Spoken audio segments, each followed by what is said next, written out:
આ જમીન મેં એપ્રિલ 2024ની અંદર દિલીપસિંહ ગોહિલ અને કમલેશ માત્રોજા માર્ચ મહિનામાં મારી પાસે આવેલા કે ભાઈ અમારા કાકાની જમીન છે અને આ જમીન આવા વેચવાની છે.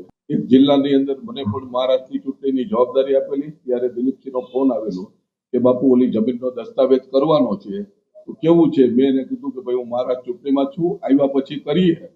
તો કે ખરીદદાર ને કમ્પલસરી હાજર રહેવાની જરૂર નથી અને મને પોતાને પણ ખબર છે કે ભાઈ ખરીદદાર ને કમ્પલસરી નથી હોતું, વેચનાર હોય છે.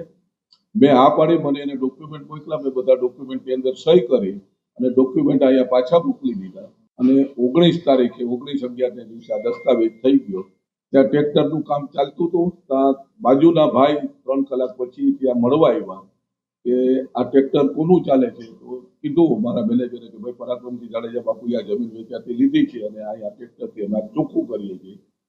તો કે આ જમીનમાં મેં પણ પૈસા આપેલા છે, મારી પાસે પણ લખાણ છે અને મને એ લોકોએ લખાણ આપીને અમને વેચાતું આપવાનું પ્રોમિસ કર્યું છે. તો એની પાસે સાદા કાગળની અંદર ચિઠ્ઠી હતી, એમાં બધા ચેક નંબર લખેલા છે કે આ ચેક નંબરથી પૈસા લીધા, આ ચેક નંબરથી પૈસા લીધા અને એમાં દિલીપસિંહ ગોહિલ અને કમલેશ માત્રોજા બંનેની સહી હતી કે આ જમીન અમે તમને વેચાતી આપશું.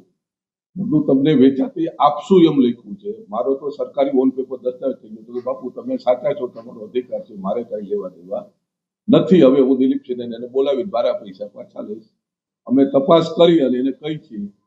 ફરીથી 2 દિવસ ગયા, તપાસ કરતા પણ એ આવ્યા નહીં, એટલે ફરીથી મેં બોલાવ્યા, ઘણી બધી વાત કરી, ગલ્લા તલ્લા કરતા હતા. ગલ્લા તલ્લા કરતા પછી મારી ભાષામાં મારી રીતે જે કઈ કેવું તું કીધું એટલે બંને જણા ઢીલા પડી અને તરત સ્વીકારી લીધું કે હા અમે તમારી સાથે છેતરપિંડી કરી છે, બીજા સાથે પણ કરીને આ જમીન ઉપર પૈસા લીધા છે, અમારે પૈસાની જરૂરિયાત હતી એટલે અમારી